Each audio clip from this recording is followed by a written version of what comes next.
so much, Dr. Kauri. And at the outset, it's really a pleasure and honor being here. I think this is one conference that we all look forward to because we go back with so many learnings, and it's truly a scientific, academic extravaganza. And it's such an honor to be, having my session chaired by Sudha ma'am and Gauri ma'am. And Sudha ma'am is a very dear mentor whom I really look up to for all the wonderful work that ma'am does. My topic is dietary patterns in different diets and their impact on metabolic health.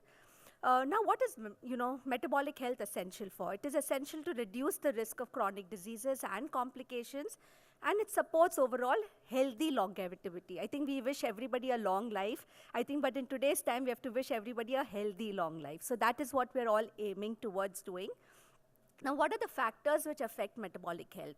It's nutrient density, diet diversity. So when we're looking at diet, as a nutritionist or as a dietitian, we're actually looking at whether the diet plans or the meal plans that we are designing is actually helping to achieve all of this. So one is definitely nutrient density, and that's why we're looking at different kinds of diets and whether they're nutritionally dense, diet diversity, nutrient adequacy, of course, looking at gender, age, physical activity.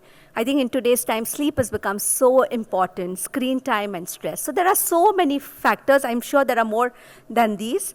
Now let's look at the dietary patterns, because this is something that we're always confused about. What is really dietary patterns? So dietary patterns refers to the quantities, proportions, variety, and overall combination of foods and drinks typically consumed, emphasizing the overall diet rather than focusing on a single nutrient or foods. Now, there are so many different diets. I'm sure every day we wake up to one WhatsApp message saying that, okay, now what is this diet and should I do it? And there are so many different emerging diets. And of course, each diet has their own dietary pattern. And we're going to be reviewing this in the next 18 minutes. So diet and inflammation. Now, we all know that there are some diets which are pro-inflammatory and some which are anti-inflammatory. And we're all focusing on anti-inflammatory diets. Now, for example, the Western diet, and that's why we see our Indian traditional diet, which our ancestors followed, were really anti-inflammatory diet. And now that, with advancing, in the newer generations, what we're seeing is we're getting more and more used to the westernized diets. And that is refined grains and sugars, red and processed meats, and all these are pro-inflammatory diets, whereas you look at the Nordic diet or the Washoku diet from Japan, from China, and the Mediterranean diet, which we're going to be discussing, these are all anti-inflammatory diets. So the anti-inflammatory properties of these diets, there's presence of phenolic compounds known as phytochemicals, which are present in fruits and vegetables, whole grains, beans, nuts, and seeds. And therefore, they are anti-inflammatory diets. Now, let's look at the Mediterranean diet. I'm sure we all know about the Mediterranean diet. We keep discussing about it. And the Mediterranean diet is something which we see that is very, very easy to adapt and apply to our own settings. It's a plant-based foundation because it emphasizes on vegetables, fruits, legumes, nuts, seeds, and whole grains. Healthy fats. Now, of course, in that country, they used extra virgin olive oil, and I'm going to be discussing about how this can be adapted to the Indian scenario. So, extra virgin olive oil with moderate intake of avocados and olives, lean protein, low red meat consumption, dairy in moderation, more coming from low fat or fermented varieties, herbs and spices instead of salt, wine, which is optional, because when we show this to patients, they say, oh, I can have wine every day. So if you're going to be not drinking wine, don't start drinking wine. So that's the message I want to give from here. Of course, being a social animals, eating with family and friends, mindful portions. Very important is to, exercise portion control, because that is something we forget. We think that, if something is healthy, we can eat it ad libitum, but that is not right. Anything in excess, even if it is healthy, is not going to be good for us. And of course, indulging in regular physical activity. Now, the Pyramid study is a landmark randomized controlled trial, provided strong evidence for cardiovascular and metabolic benefits of the Mediterranean diet, especially when enriched with extra virgin olive oil. So what they did is they had a group which was on extra virgin olive oil and the Mediterranean diet, one group which was mixed nuts and the Mediterranean diet, and the other group which is a low-fat control group. And what they saw is that the Mediterranean diet groups, whether it was the extra virgin olive oil or the mixed nuts group, had a 30% relative risk reduction in major cardiovascular events such as heart attack, stroke, or cardiovascular death compared to the low-fat group. Now, in a subset, and I was really fortunate to be speaking with the researcher which actually did this study, Dr. Salis from Spain, in IDF this year. And in the subset of 418 people who did not have diabetes, the Mediterranean diet significantly reduced the incidence of type 2 diabetes. So there was 50% reduction in diabetes risk seen over 4 years. So this occurred without calorie restriction or weight loss, highlighting that the quality of fat and overall dietary pattern is a key mechanism. So definitely we're looking at quality over quantity. The DASH diet. Again, this is again very popular, especially we learn it when it comes to hypertension management. So it is a dietary approach to stop hypertension. It's high in potassium, calcium, magnesium. Now, of course, we're talking about different servings, for different food groups. It's low in sodium, saturated fat, trans fat, and added sugars, aiming for less than 2,300 milligrams of sodium per day. Choose fresh over processed. So this is something that we are again going to be conveying to our patients, that definitely eat more from plants rather than foods which are manufactured in plants, because eat more whole foods over processed foods. Cook smart, steaming instead of frying. And today we know the importance of dietary age in metabolic health, and definitely eat foods which are lower in dietary age. That is advanced glycation end products. Hydrate wisely, so choose water over sugary drinks. Now, there is enough evidence to show that it does help in improving the overall metabolic health, whether it's reduction in BMI and waist circumference, of course, reduction in blood pressure, type 2 diabetes incidence, etc.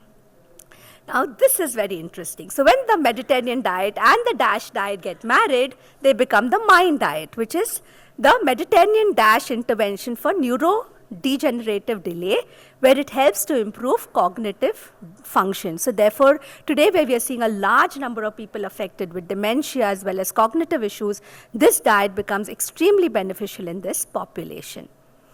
Then comes the plant-based diet. So today when somebody tells us they are vegetarian, we have to ask them so many questions. There are so many different types of vegetarians. One is who follow vegetarianism maybe 3 days a week because of religious purposes. Then you have the vegans who don't have any animal-based foods, even including honey.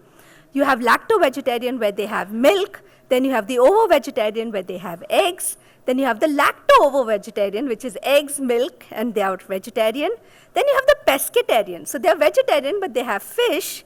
And then you have the flexitarian. So flexitarian is occasional consumption. That is sometimes, we have people who say we go on trips and then there's nothing over there. Then there we will eat maybe chicken or fish. So that becomes a flexitarian.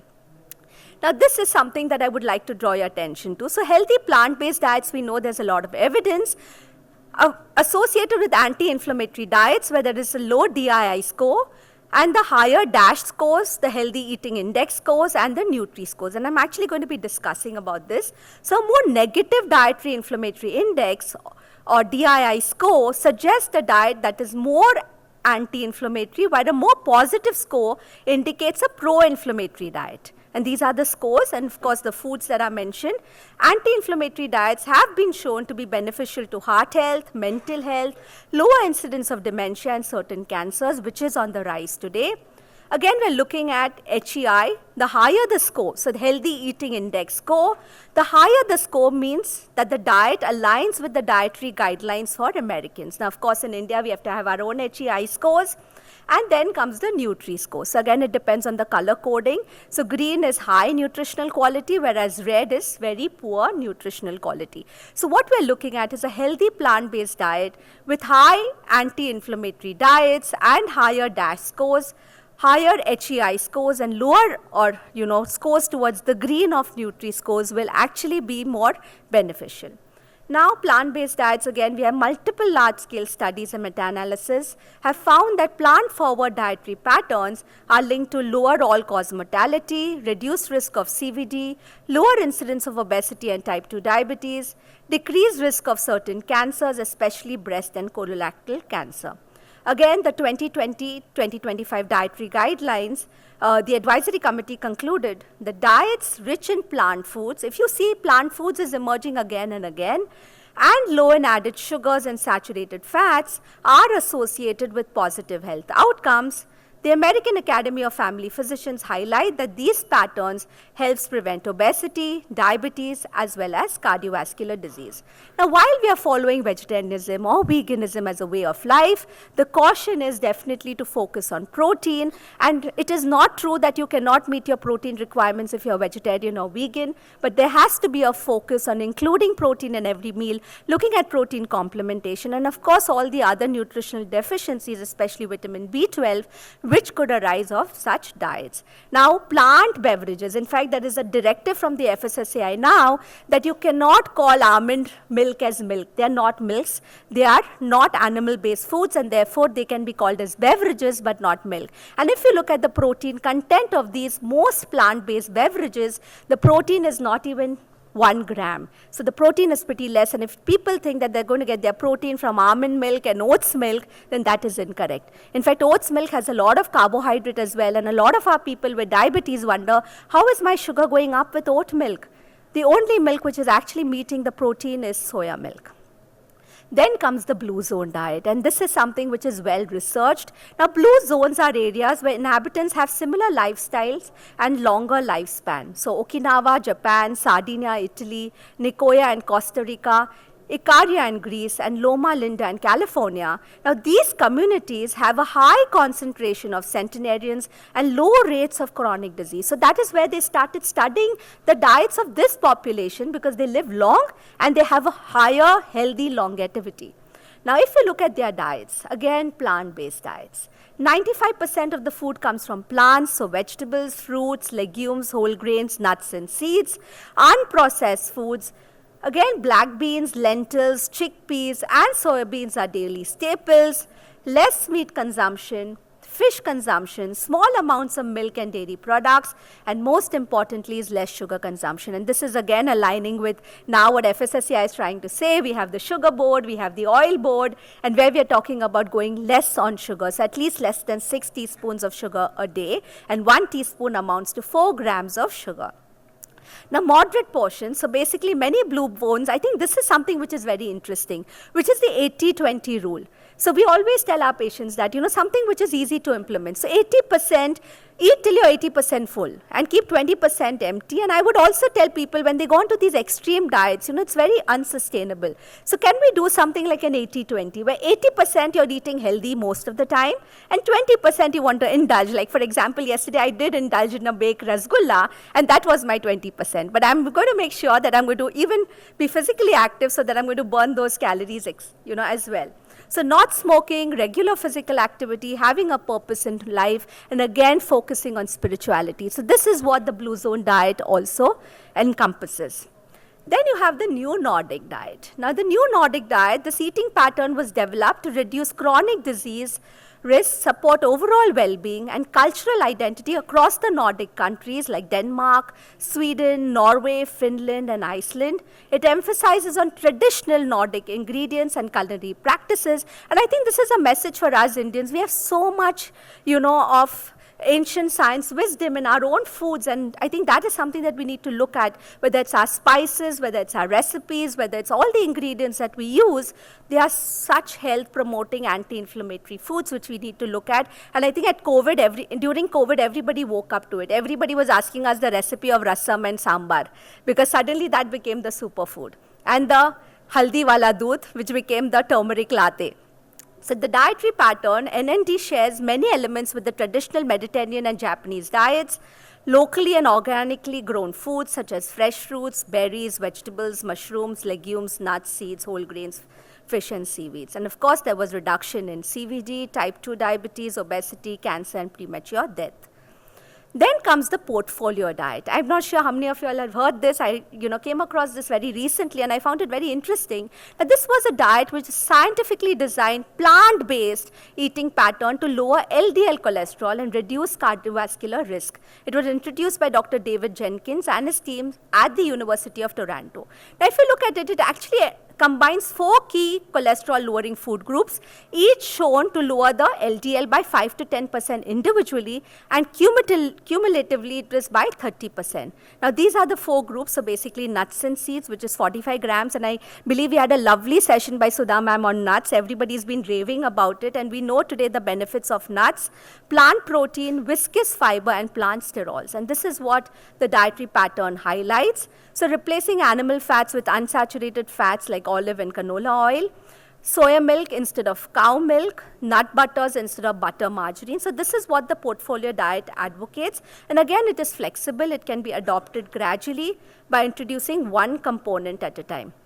Now, there's this interesting study. It's to study the long-term impact of a portfolio diet score on CVD risk across large US cohorts. So basically, they looked at the cohorts included the Nurses' Health Study. I think we all know about it, the Nurses' Health Study 2, and the Health Professionals Follow-Up Study. Participants were over 210,000 men and women without CVD or cancer at baseline.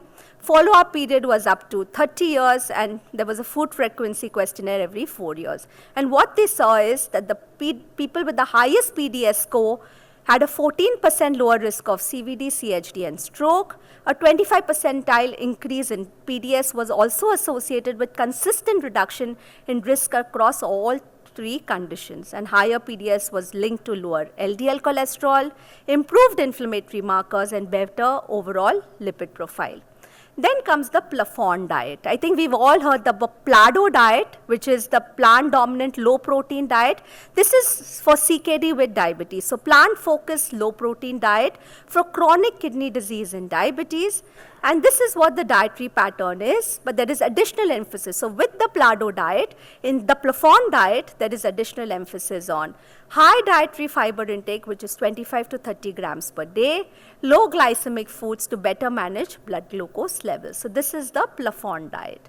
Then comes the Paleolithic diet. I know it's quite popular in some parts, even of our country. It's the caveman diet or the old Stone Age diet. So it's basically the hunter-gatherer's diet or the caveman diet. It mimics ancestral eating patterns. Now, if you see, the protein is around 30% coming from lean meat, fish, and eggs, because remember, they were hunter-gatherers or cavemen. They did not have access to the kind of food we have or even the kind of, equipment to cook the food.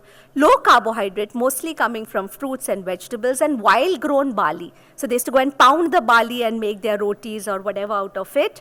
High fiber, fat was around 35%, again coming from nuts and seeds. Low sodium, high potassium, no added sugars or preservatives. But what you see is it excludes the beneficial food groups like whole grains and legumes. Now, if you look at the evidence, we definitely need more long-term, high-quality RCTs to arrive at a conclusive recommendations whether the paleo diet really works, and especially in today's modern age. Then you have the cardiometabolic risk reduction in South Asia, which is the CAR study, and Dr. Mohan Center was one of the centers which was a part of the study. It was Delhi, Chennai, and Karachi. It is a prudent pattern which aligns with the global recommendations like the Mediterranean and the DASH diet. It emphasizes on plant-based foods, fruits, vegetables, legumes, and nuts. And when we're talking about these, it has to be local and seasonal, and that is what we all promote.